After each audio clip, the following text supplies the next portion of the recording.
The following podcast is brought to you by Casper Mattress. Casper, if the mattress folds out in front of you, there's probably not a dead hooker inside of it. And now, back to the show. Let's get this party started! Welcome to Speaking Bluntly. I'm Dillon Oleda, your host. My co-host today, as always, is Eddie Walton. Today we're doing a reading of some fantastic fiction that you can just find on the internet for free at a WordPress site of all places. It's a cyberpunk matrix horror dystopian action thriller, and it is oh my god, it's a hoot and a holler. So without further ado, let's join Eddie and Dillon in the middle of reading. They do no setup because they're friggin' idiots. Okay. The show. Now we've begun. All right, everybody. On your This is Eddie's fifth start to something.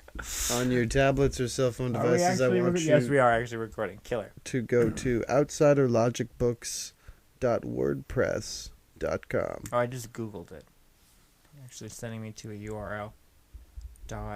.wordpress. Nothing like it's really the mark of Excellence. Mm-hmm. It'd be funny to work in somewhere, I'm sure. You just get to my website, it's 9/11 Truth. .wordpress. It's like, whoa, this guy means business. Already there? Outsider Logic Books. The following Outsider Logic Books, a great WordPress.com site. That. This is the one. Okay. So it's just a book? Who reads what? Are we going to trade off like Well, school time? first, we might only get through the prologue because it's a very long prologue that tells you what's going to happen. So it's like a plot. This is the elevator pitch. Okay. Imagine this as a frantic elevator pitch. There is an introduction. Oh, it's all. It's all here. This is Part all one. basically Entering the gates. Hold on, what is this? Inside and outside Interscape. I that sounds fun. I'm just scrolling down. Martyrdom. There's actually, I think, there's 4 books on this whole site, and this is the first one. The first one is the following is a crime science fiction comedy drama in novella length.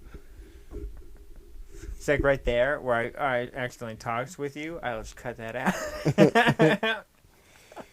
In Manhattan, New York, in the year 2086. Humanity has reached a tipping point. But I scrolled way too far down. A high-tech, very corrupt, shadowy, nightmarish police state society has become overpopulated. The Christian belief system is imposed by authorities and the mainstream media just as much as the spiritual practice is forbidden. Whoa, twist. Under the overblown problem of the war on drugs, between the intrusive methods to supposedly cease the drug issue and the uncontrolled situation of the underground druggy culture, a new designer drug has plagued the streets of Manhattan. Compound Interway. A semi-psychedelic hallucinogen. Its core purpose is to dissolve the mechanical structure of human psychology. The more Compound Interway is fused with the use of hard drugs, i.e. cocaine, speed, heroin, etc., the more that it directs the user into the limitless and unknown territory of the unleashed mind. I'm Rod Serling. Is it psychic powers? I don't know. Oh my god, I'm in. Right? This guy's got a great you pick it up there. You pick it up after that one. Popcorn Dillon. I was totally following along too. Okay. Unleashed mind. At 27 years of age and working under the DEA, Donnie Baker is considered the most intelligent, diligent, and determined member of the Compound Interway Counter-Strike Division. He's under pressure to track down the Inner King, the infamous trafficker of pure and potent Compound Interway all around Manhattan, New York. This is his ruse. For Donnie Baker invented Compound Interway. How great is this? Oh, shit!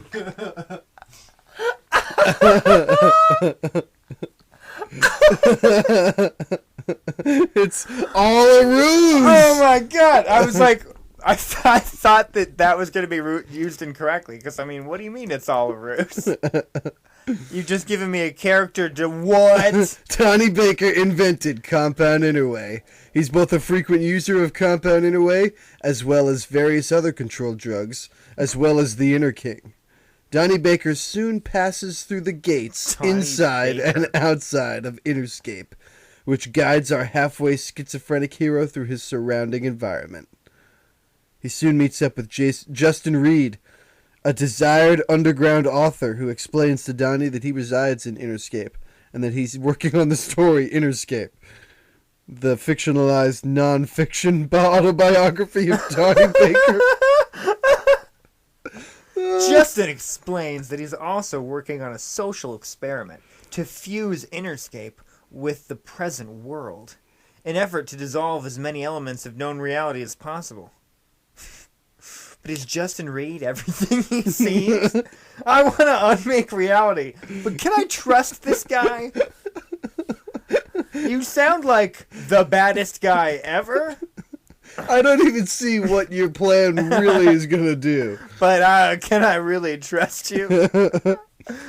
But or is there something more to him? What could be more to you? Donnie teams up with the writer. Hold on, so this guy is also... So Justin Reed is an author who's working on the story Interscape. Interscape is also the world that he lives in. The mind world. The mind world. Right. Although the name Interscape is like the book of the fictionalized non-fiction autobiography of Donnie Baker. So it's... Who's the Inner King, the creator of Interway.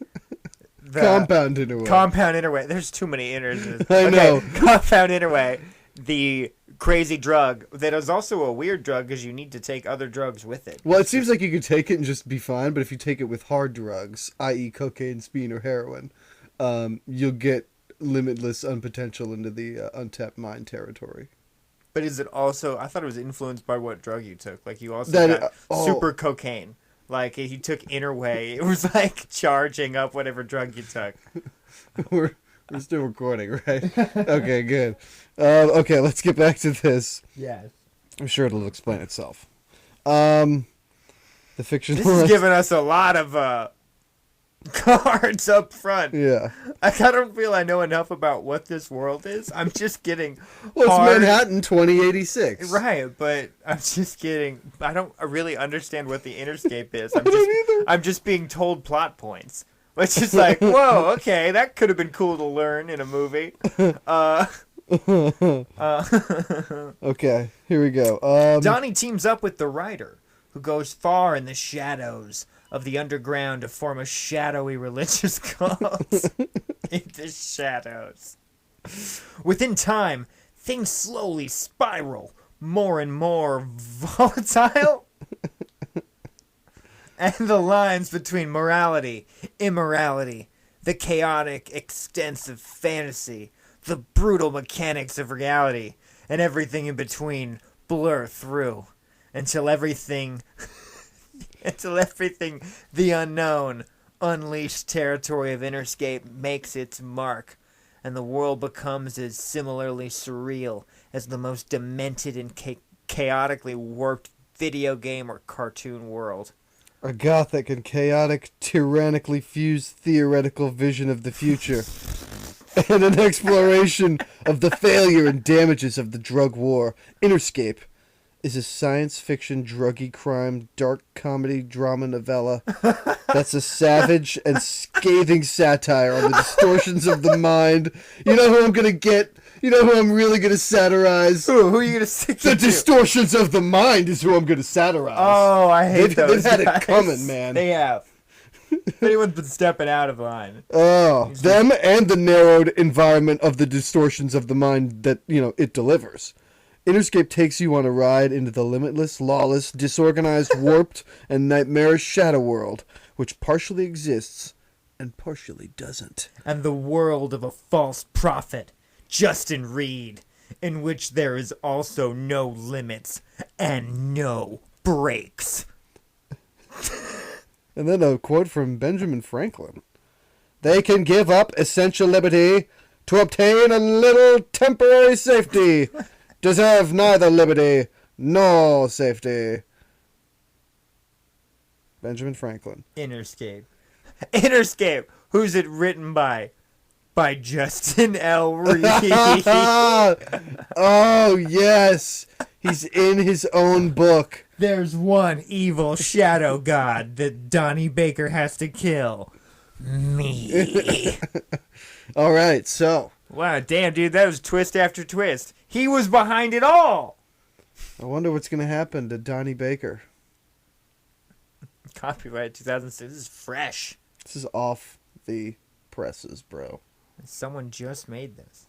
The following chronicles the life of Donnie Baker and everything else that takes place in the year 2086. I find Donnie Baker to be very much interesting and intriguing, but not only because he's halfway schizophrenic. I find him to be a lot like me. I feel like I'm writing my own life story. 2086 is the mark. The point in time where the human race is at the tipping point. The worst peak of humanity. With how the course of history has gone, it's bound to happen at some point. Donnie Baker creates a new drug, a substance known as compound Interway. A semi-psychedelic hallucinogen where the core purpose is to dissolve the mechanical structure of human psychology. The more the compound Interway is fused with the use of hard drugs, cocaine, speed, heroin, etc., the more the substance directs the user into the limitless unknown territory of the unleashed mind. The DA begins the compound Interway Counter-Strike Division. Donnie Baker sabotages this operation, too. While Donnie mass traffics the drug all over Manhattan, New York, he's also using compound Interway himself. This is the worst DEA ever. Exactly. How is this possible? Nobody polices them. I just mean that this guy comes in and is like, we're looking for the kingpin. He's just there in the police station the whole time. Oh, I don't know. I think he's miles ahead of you guys. But he's like, this is such a huge operation. It's like, you're taking a lot of calls there, Donnie. I want the DEA to break into like a building and have everything be wiped out and go, damn, I feel like he's so close. And then have Donnie Baker go, oh, don't worry, guys. I feel like he's right under our noses to the camera. And have everyone just look at him and go, is it you? Are you the Inner King? Because you've had compound Interway marks all over your nose. Yeah, you look high as fuck constantly. And you do nothing but take personal days and phone calls. And hang out with that Justin Reed character. Yeah, who is a known a pedophile. Psycho shadow sociopath or something. Oh. In the mind world. Oh, yeah. So, like, again, I like that the introduction is almost the same as the other thing. But more like, we dissolve. Okay, so he takes compound Interway himself. Not to mention a variety of other illicit drugs. And the gates inside and outside Interscape are opened. A nightmarish, disorganized, lawless, limitless, and warped shadow world that partially exists and partially doesn't. Although words like warped, nightmarish, and lawless only have the credit people give them. Not everyone understands the world of Interscape, at least not unless they read about it. And read about Donnie Baker's story, as told by me, the writer. The handsome writer. The handsome, perfect, manly writer. Then perhaps more people will understand Interscape a lot better. Sure, Interscape is a world that Donnie's hallucinating, but it's also an otherwise untapped world, hidden somewhere in the farthest reaches of the subconscious. A new world, the highest form of enlightenment that no one else can reach, or at least a very select few. What's crazy about this is that I've, early on, I don't know, many years ago, I had like a comic book idea. It's like similar to this. I mean, did it have a guy named, Donnie Baker? Oh, Donnie Baker, and I was, of course, the handsome and beautiful writer who set everything up and was God, yet also the bad guy. So, already, to have my narrator be the bad guy, it's like... Oh, we're not even in part 1. Jeez, this is still the second introduction? All right, let's jump into it. Yeah, this is a lot of... Wait, hold on, let's see what this is. Do you want to live your life fearing death, or embracing what life has to offer you? Do you want to live your life by society making key decisions for you? Or do you want to make the key decisions for yourself? If everyone dies no matter what sense does it make to fear death instead of living decisions for yourself? Didn't the system itself design the fear of death? It did, somewhat. But mostly the mainstream media plays its propaganda role. Either way, these are all valid questions to ask, since they're questions related to the nature of morality.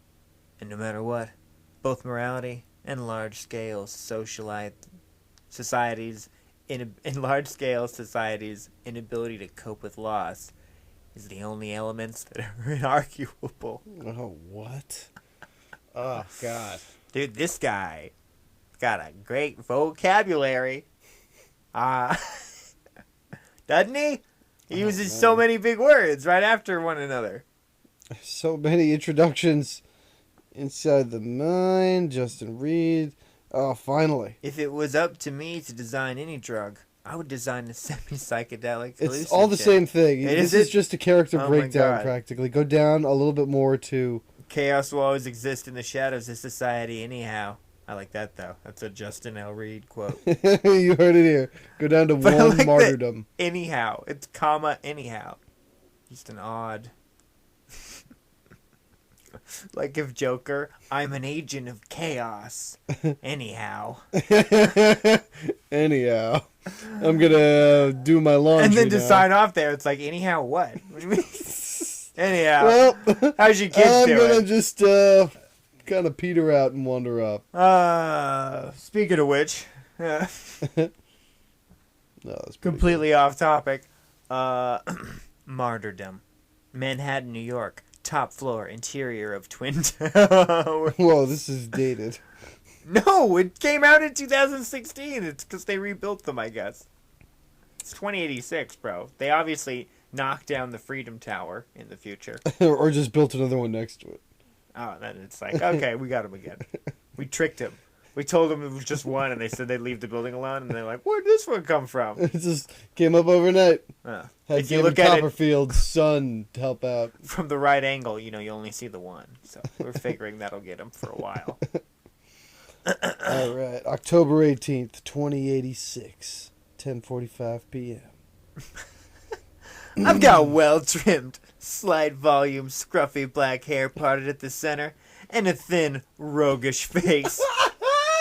I've got a lean cut, courtesy of the gym that I used to frequent back when I was living in my high-priced apartment.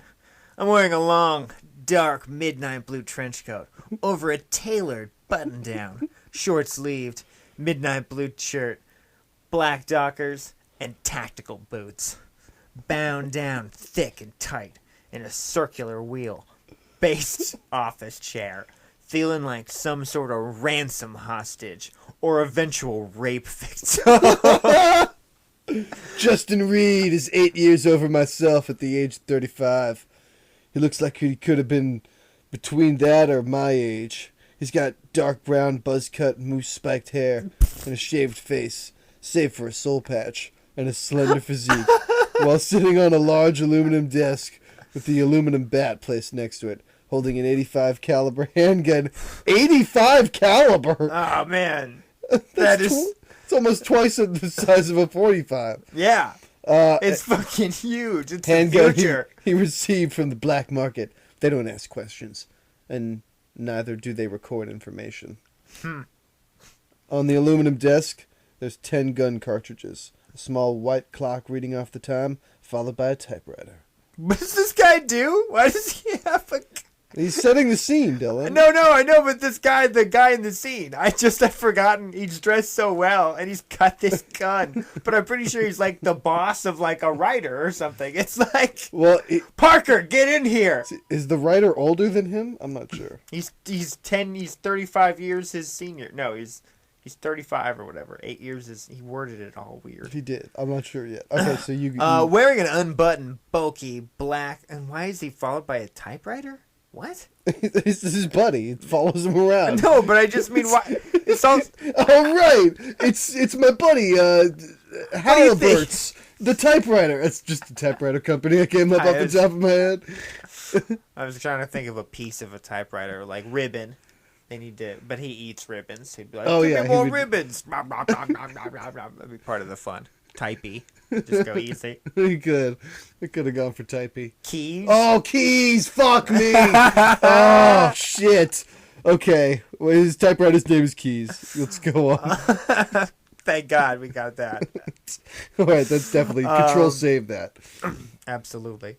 Wearing an unbuttoned, bulky black cargo jacket that reaches an inch over his tactical boots, over a scratchy dark gray t-shirt with a corroded dark red biohazard symbol, and black, I hate this guy, and black cargo pants. He hops off the aluminum desk from where he's sitting. In the night, the sky is a starless, very dark midnight blue, with a mess of fog at the city below, and it's pouring rain. Which is also midnight blue. This is a large, full-color hollow screen with a woman with a wavy, dirty blonde hair. Young woman. About my age, wearing a midnight blue short sleeve. With a young woman? Why did I have to clarify that He's about his age. He's young. You could just say he's about... roguish, too. No, but... It's like a roundabout way of saying how young I am. I know. Have you seen how young that woman is? She's about my age.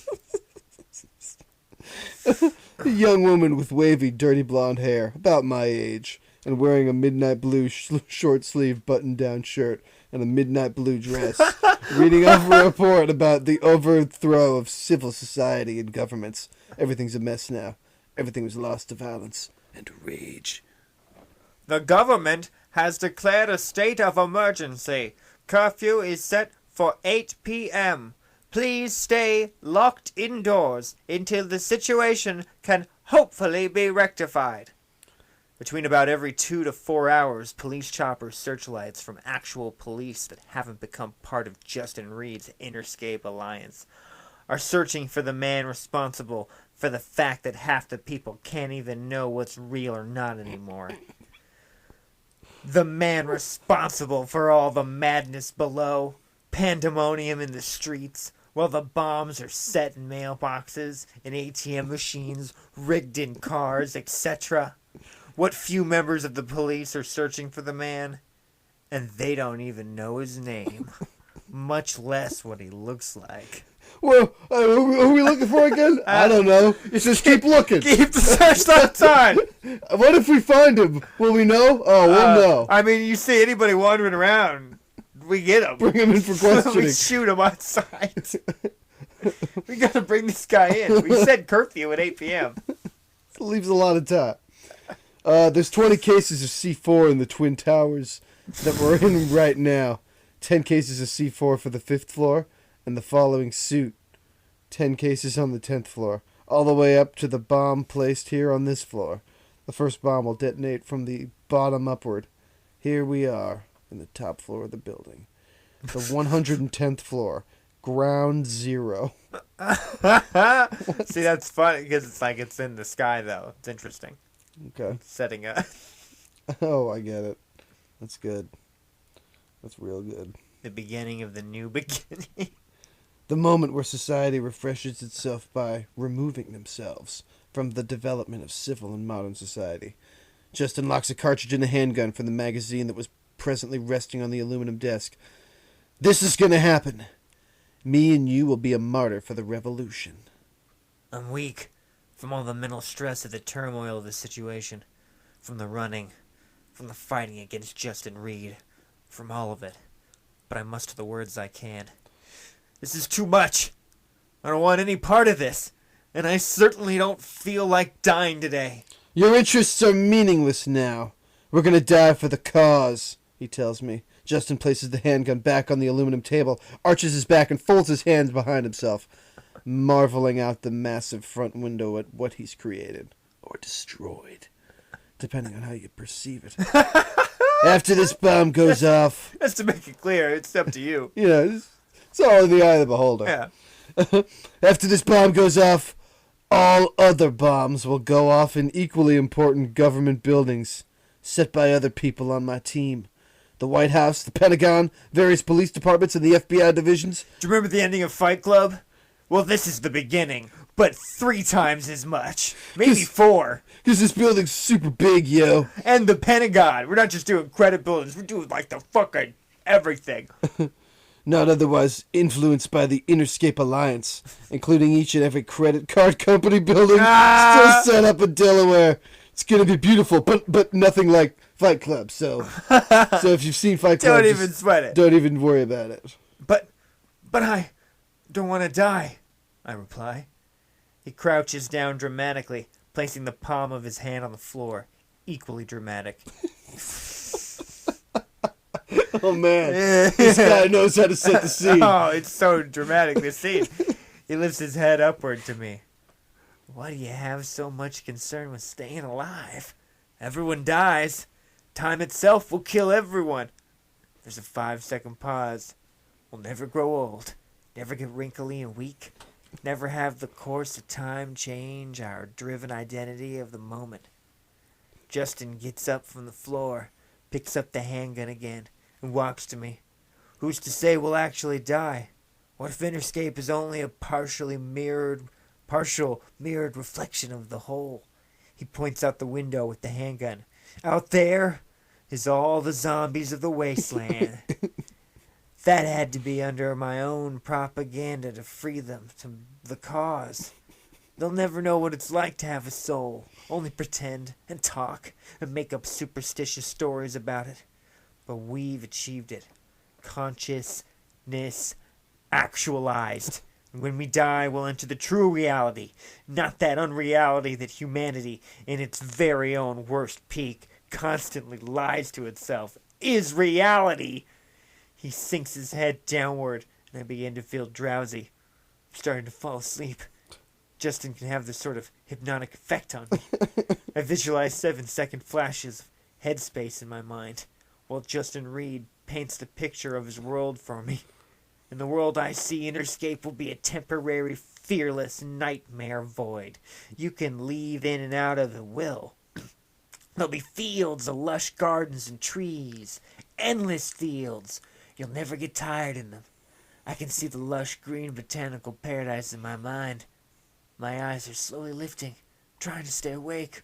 Rows of corporate buildings to bomb at your disposal. It's what we all want. I just want a building I can bomb when I'm bored, you know? I want a car bomb right now. It's so bad. It's like you ever just chilling at home, you like don't want to play video games. Like I just want to bomb something. You can find bombs and guns in the creeks of a nearby meadow from the ruins of previous cities. I can see the creeks now. Each and every weapon and explosive still perfectly usable. In the world I see, you can fly away from it all, whenever you want, be free to demolish whatever you want, and create something new at the same time. I've passed out, asleep, and through the blackness, toward the state of dreaming. I can hear Justin's final words. Rest easy. I've got my typewriter next to me. And our story isn't completed yet. And our story isn't quite completed yet. Oh, man. Oh, we got to stop there. That's perfect. Oh, we're coming back to that? this. This is fantastic. Isn't it great? Oh, my God. That was 28 minutes. Perfect. Whoa. Good call on that. So this will be a commercial break here. Maybe we'll come back to this after some time. Oh, man. Oh, fucking shit. And at the same time, I want to know what's going to happen. No, now I'm actually going to be like... I'm actually like, this might be real gold, where I'm both, this is fun to read, and at the same time, I'm invested it's not, in this emotionally. Like, Dr. White Goldfish King is so insane that it's like real poison to read after a while, because he just, the run-on sentences and the repeating of information, it's clearly filler. This isn't filler, which is great. This is fevered madman dream. Nah, this is just this is somebody's story, and I'm excited. I love it. I'm enjoying it a lot. Yeah. And I really want it. I don't understand the Interscape. I want to... the universe is not being presented to me in a very good way yet, but I do like what's here. I love the ideas, and I do want to know more. Oh, the super Tyler Durden. All right. And now we take a break. Boo, boo.